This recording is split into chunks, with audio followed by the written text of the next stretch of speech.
Price Lord, good morning. எப்படி இருக்கிறீங்க? நல்லா இருக்கிறீங்களா? இந்த வீடியோவில் உங்களை பார்க்கறதுல ரொம்ப சந்தோஷம். நீங்களே நடங்க. நாங்கள் ப்ரேயர் முடிச்சுட்டு நடக்க ஆரம்பிச்சிட்டோம். கிளைமேட் நல்லா இருக்குது.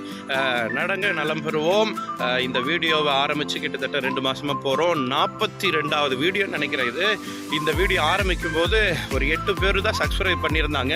ஆனால் இன்னைக்கு யூடியூப்பில் கிட்டத்தட்ட 60 பேரை தொட போகிறோம். இதே கொடுக்குற ஆதரவாளர்களுக்கு ரொம்ப நன்றி. டெய்லி வீடியோவை எதிர்பார்த்துருக்கிறீங்க சிலர்.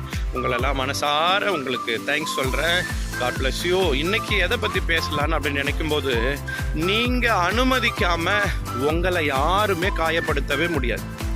புரியுதுங்களா? நீங்கள் அனுமதிக்காமல் நீங்கள் அனுமதிச்சாதான் உங்களையே காயப்படுத்த முடியும். அதனால் நான் இன்னைக்கு என்ன சொல்ல வரேன்னா, நீங்கள் பலர் என்னை விமர்சனம் பண்ணுறாங்க, பலர் என்னை தாக்கி பேசுகிறாங்க, பலர் என்னை தரக்குறைவாக பேசுகிறாங்க.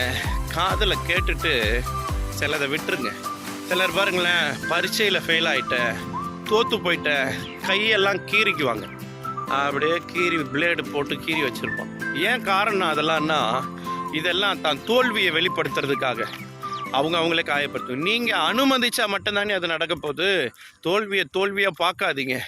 உங்களுக்காக சொல்கிறேன். ஏன்னா ஆபிரகாம் லிங்கன், அமெரிக்கா நாட்டினுடைய ஜனாதிபதி, அவர் ஒரு நாள் என்ன பண்ணாருன்னா, அவங்க ஜனாதிபதி ஆயிட்ட அப்புறம் எல்லா ஜனங்களும் பார்த்து சிலர் என்ன பண்ணாங்கன்னா, உன் அப்பா செருப்பு தைக்கிறவர் தானே, செப்பல் தைக்கிற பையன் தானே என்னும்போது அவர் அந்த வார்த்தையை கோவப்படலை. ஆபிரகாம் லிங்கன் அதுக்கு என்ன சொன்னாராம், எங்கள் அப்பா நல்ல முறையில் எல்லாருக்கும் செப்பல் தைச்சி கொடுத்துருக்கிறாரு, அதை போட்டு நிறைய பேர் பயன் பெற்றிருக்கிறாங்க, அதை போட்டு நிறைய பேர் பயன் அடைஞ்சிருக்கிறாங்க.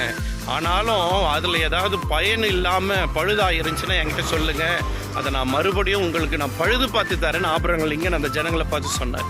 அப்போது அதை நீங்கள் எப்படி அணுகுமுறையாக உங்களுக்கு அனுமதிக்கிறீங்களோ அதுதான். அதனால் நான் உங்கள்கிட்ட சொல்கிறேன், சில வார்த்தைகளை நீங்கள் அனுமதிக்க வேணாம். வசனம் சொல்லுது, யோவான் 16:33, உலகத்தில் உங்களுக்கு உபத்திரம் உண்டு, ஆனாலும் திடன் கொள்ளுங்கள். யோவான் 14:1 சொல்லுது, உங்கள் இருதயங்கள் கலங்காதிருப்பதாக, விசுவாசம்தான் உலகத்தை ஜெயிக்கும் ஜெயன்னு சொல்லியிருக்கு. ஆகவே நீங்கள் விசுவாசிங்க. உங்களுக்குள்ள அனுமதிக்காத பல காரியங்களை நீங்கள் ஸ்டாப் பண்ணுங்க. நீங்கள் உங்கள் வாழ்க்கையில் சக்ஸஸ் ஆக முடியும். எதை அனுமதிக்கணுமோ எதை அனுமதிக்கூடாதோ, எந்த ஆலோசனையை அனுமதிக்கணும் எந்த ஆலோசனையை அனுமதிக்கக்கூடாதுன்னு நீங்கள் முடிவெடுங்க. அது உங்ககிட்ட தான் இருக்குது. God bless you. பபாய்.